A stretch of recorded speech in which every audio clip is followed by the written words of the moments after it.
Netcasts you love. From people you trust. This is Twit. The Samsung Galaxy S4. We watched the live event, that crazy Broadway event where they told the world about the Galaxy S4. And I finally got one. And actually I have two. I have a US version. This is the AT&T version. It's the white version. This is a 4-core Snapdragon processor with LTE capability. But the one I'm going to probably use is this. This is an unlocked 8-core. It's an Exynos. 8 processors in here. But what you give up, of course, with 8 processors is, oh, there's Shannon. What you give up with 8 processors is the LTE capabilities. This is actually one of many photo modes where you can freeze something. So you were moving around, the TV was moving around, but I said, I'm going to freeze Shannon's head. So you'll see your hands move, everything's moving, but your head didn't move. You get one expression the whole time. That's one of about a dozen gimmicky that is so weird. photo modes in the camera. And I have to say, gimmicky is the word that comes to mind when you look at the Galaxy S4. In terms of specs, it's pretty amazing. You might say this looks a lot like a Galaxy S3. It does. It's very much the Galaxy form factor. They haven't changed that hardly at all. But it is a 5-inch screen. They managed to make the screen bigger while making the phone slightly smaller by going all the way out to the edge. You see the bezels are very thin. The screen almost fills the entire phone. One thing that is a little, I don't know, controversial, I happen to like it, but Samsung still puts physical home buttons on their Android phones. You know, the Google folks try to get rid of all buttons. They wanted phones to be all screen, but we still have 2 capacitive buttons, a menu button and a back button, and a single physical home button on the phone. I'm personally pretty used to it, having used a number of Galaxy phones, both the Note 2, the Galaxy S3, the S2. Wow, quite a few, haven't I? I've been a long line. So this feels very comfortable to me. I actually prefer having physical menu and back buttons as opposed to on-screen buttons. They don't take up as much room. It's funny, The Verge complained about this back. You see, this is brand new. I already got a lot of fingerprints. This is the dark-colored one. They call it the gray mist or something. They have some silly name for it. It's black and white, folks. And they complained about the back, saying it was slimy. Well, it is a very smooth plastic back. But if you've ever had a Galaxy phone before, you're probably pretty used to it. There's a reason why plastic is a good choice. Last week, I compared it to the beautiful aluminum unibody of the HTC One. And indeed, the HTC One is a gorgeous phone, but it turns out plastic's a better material for use with the phone for a couple of reasons. One, it doesn't impede the antennas, and your hand doesn't impact it as much either. So you've got NFC works better, the phone's antenna works better, but this is the real reason from my point of view you can pop it off. And this is probably the most significant difference between the HTC One and the Galaxy S4. A removable battery, 2,600 milliamp hours, pretty good battery, but you can always pop in another one if you run out of space, plus room for an SD card. Now, you really need that on this phone because here's the bad news. While the HTC One is available in 32 and 64 gigabyte versions, you'll have to buy the memory you want ahead of time because you can't add memory after the fact. There's only one memory form factor for the Samsung Galaxy S4, a very meager 16 gigabytes, but the story's even worse because when you get the phone home, there's only about 8 or 9 gigabytes free. Most of that is used up by the junkware that Samsung has loaded this phone up with. This is an unlocked, there's no carrier on this phone, and it's still just jam-packed with Samsung silliness. And to only have 8 gigs free on a modern Android phone is a real issue, primarily because Android likes the apps to live on main memory. Now, I did put a 64 gig SD card in here. That means my music and my photos and media can live on the SD card, audiobooks and so forth, but I still have to have enough memory for my apps. Some apps can be moved, but for the most part, you want to leave apps on the main internal memory. 8 gigs, you'll have to check and see how many apps you've got. If you've got an awful lot, 8 gigs might get a little short after time. That's something to really keep in mind, and I think a legitimate criticism of the Samsung Galaxy S4. In terms of features, pretty amazing. This 5-inch screen is 1920 by 1080, 441 dots per inch, very high resolution. Is it Retina? Absolutely. Although, because it's Super AMOLED, it is a pentile display. And if you do look close up, you can see it's perhaps not as crisp as the IPS LCD's display on the HTC One. The One definitely wins in terms of crispness and vibrancy of display. On the other hand, it's not exactly a poor display on the Galaxy S4. It is very crisp, very beautiful. There's a lot of functionality built into this phone. You probably saw on the ad, there's a lot of sensors in here. I can wave at the phone. I can look at the phone. It sees my eyes. I could scroll through pages by looking up and down or waving my hand up or down. I could pick up the phone by waving my hand in front of it. To me, a lot of that is just pure gimmickry. I don't really see the need for it. Samsung obviously is looking for ways to differentiate their phone from the competition, and certainly there is a lot of differentiation in here. When you look at the camera app, well, it just goes on and on and on. I showed you the motion feature, but if we look at modes, there's a animated photo. That's what I just showed you. There's rich tone HDR. There's the eraser mode where we can erase stuff that moves through a static picture. There's a panorama mode, pretty stock. A lot of Android phones have that. Sports mode means a faster frame rate. Night mode means a wider aperture. This is a 13 megapixel camera.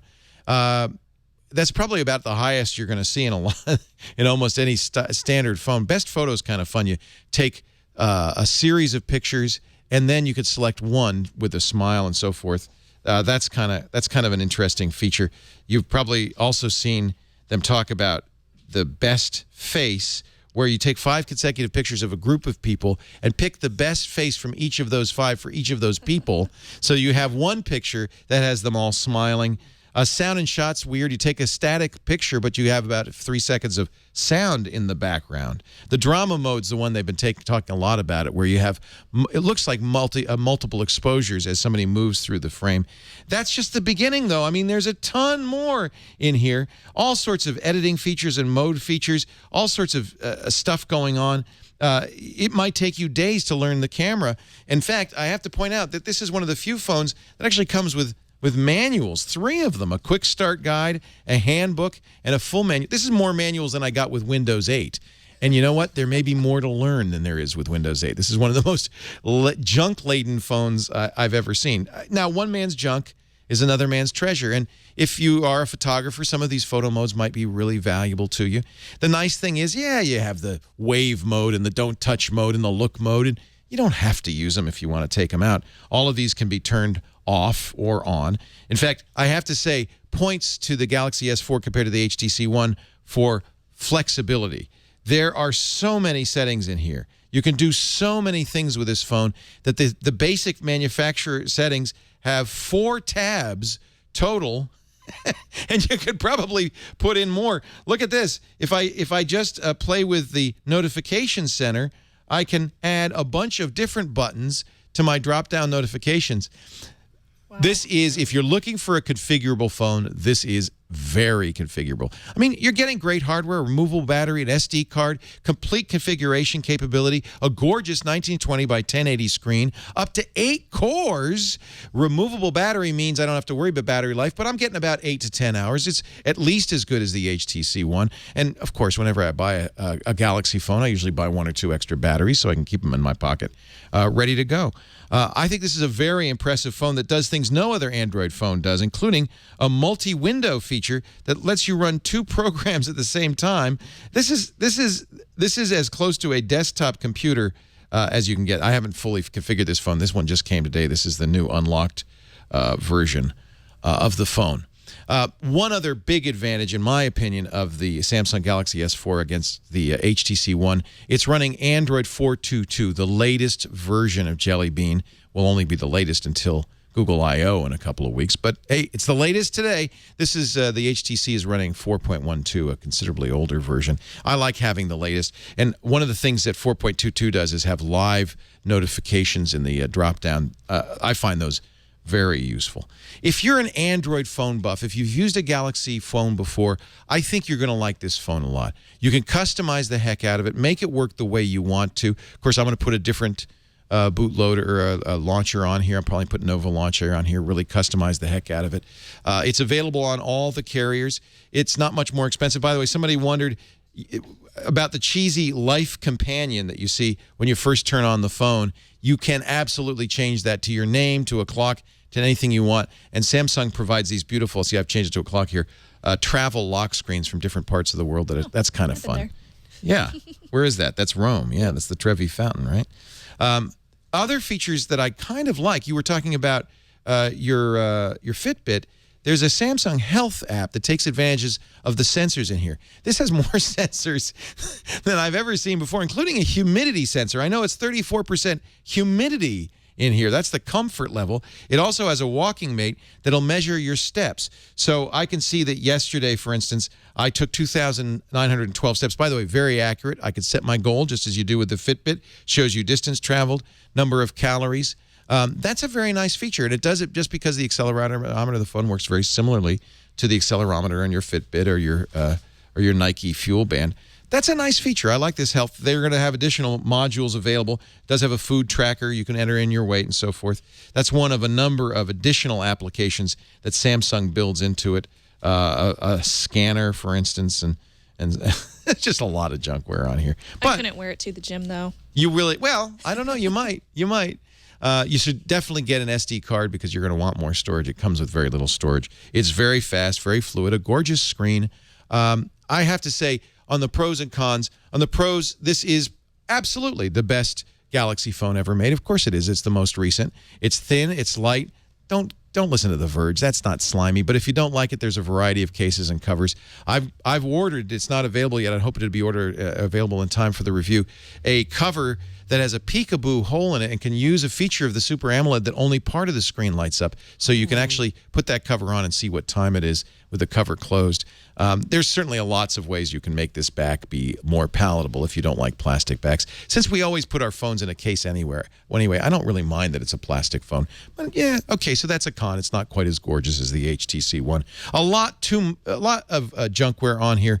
I guess that's a con, although you don't have to use any of it. And for some people, maybe that's something you'd really want on your phone. The screen really is beautiful. That's a definite pro on here. The removable battery and the ability to add an SD card is definitely a pro for this. A powerful, fast phone, state-of-the-art features. I think Samsung's got a winner here. It's a definite buy. But that's not the question most of you are asking. Most of you want to know, well, which should I buy? The HTC One or the Galaxy S4 or maybe something like the Nexus 4, Google's own vanilla experience, which is half as much as these phones. I bought this phone, by the way, unlocked for $800. Wow. $800. You can get it, depending on your carrier, for $200, $250, subsidized with a 2-year contract. I would say that it depends on you. If you want a kind of a more customizable experience, the Galaxy S4 really is desirable in that regard. It is 422. It is a lot easier to get this to a pure Google experience than the HTC One. HTC Sense really mucks up the works and in many respects can't be removed from here. They tie you down a little bit. On the other hand, in terms of fit and finish, there's nothing more beautiful than the HTC One. Camera-wise, it's interesting. The HTC One has a 4-megapixel camera. The Galaxy S4 has a 13-megapixel camera. I think they're both very good cameras. They both have a lot of features. There's no doubt the HTC One wins in low light, and most of your photography is in low light. It's not in broad daylight, but inside, indoors. I like the camera a little bit better on the HTC One. I love the Zoe feature, which is not present on the Samsung Galaxy S4. So on camera, fit and finish the HTC One better. It really is going to depend on your personality. You want a customizable power tool for a real geek, you're going to get the Galaxy S4. If you're more desirous of something that's beautiful and feels good in the hand and is kind of a work of art, this is much more like an iPhone, the HTC One. You're just going to have to decide for yourself. I'm keeping them both. That's my review of the Galaxy S4. Pretty nice phone, I have to say. It's so much like the old Galaxy. I was a little less excited about it. I thought, I want a new form factor. I want it to look a little bit different. It doesn't. But on the other hand, it's like an old friend back in my pocket, and it's going to stay there for some time to come.